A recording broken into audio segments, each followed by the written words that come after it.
నిన్న నేను చూస్తున్నా ఢిల్లీలో ముఖ్యమంత్రి గారు ఇట్లా పరవశించిపోతున్నాడు మాట్లాడుకుంటా. ఏమైందిరా వీనికే నేను అనుకుంటే. ఏమైందంటే ఆయన కట సోనియా గాంధీ ఉత్తరం రాసిందట. ఏమని? సోనియా గాంధీ గారు నాకు ఉత్తరం రాసిండ్రు, చాలా బాగా చేసినామని రాసిండ్రు, నేను దానికి ఇది నాకు ఆస్కర్ అవార్డు కంటే, నాకు లైఫ్ టైం అచీవ్మెంట్ కంటే, గోల్డ్ మెడల్ కంటే ఇదే నాకు ఎక్కువ అన్నాడు. ఏం రాసిందిరా సోనియా గాంధీ ఈయనకని చెప్పి నేను పరిశాన్ అయినా. ఇంతకు ఏం రాసిందాయా అని అందులో ఉంటే ఆ ఉత్తరం, ఈయనకేమో పాపం చదువు రాదు, చెప్పేటోడు ఎవడు లేడు పక్కకు. ఆ డిగ్రీ కూడా నాకు తెలిసి దొంగ డిగ్రీ తప్ప నిజాం డిగ్రీ అయితే కాదు. మీరు చూడు, ఆ లెటర్ చూసిరా లేదా మీరు? ఆ లెటర్లు ఏం రాసింది తెలుసా? సోనియమ్మ, నువ్వు పిలిచినావు నన్ను, కానీ నేను రాలేకపోతున్నా, ఏమనుకోకని రాసింది. అంతే, తప్ప ఏం రాయాలి. దానికి ఈయన పట్టుకొని, ఇగో ఇది నాకు ఆస్కర్ అవార్డు, నీకు కావాల్సింది ఇవ్వాల్సింది ఆస్కర్ అవార్డు కాదురా నాయన, నీకు ఇవ్వాల్సింది భాస్కర్ అవార్డు.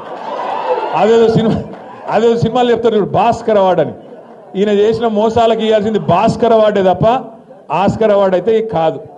జర ఎవడో ఒకడు, జర దయచేసి ఎవరో ఒకరు మీరు పోయి చదువు చెప్పురు కొద్దిగా ఆయనకు. ఎందుకంటే ఆయనకు వాళ్ళు ఉన్నదేదో తెలియదు. ఎవరో ఏదో రాసిస్తే చదువుడు తప్ప లొడలోడ ఒరుడు తప్ప ఏం తెలియదు.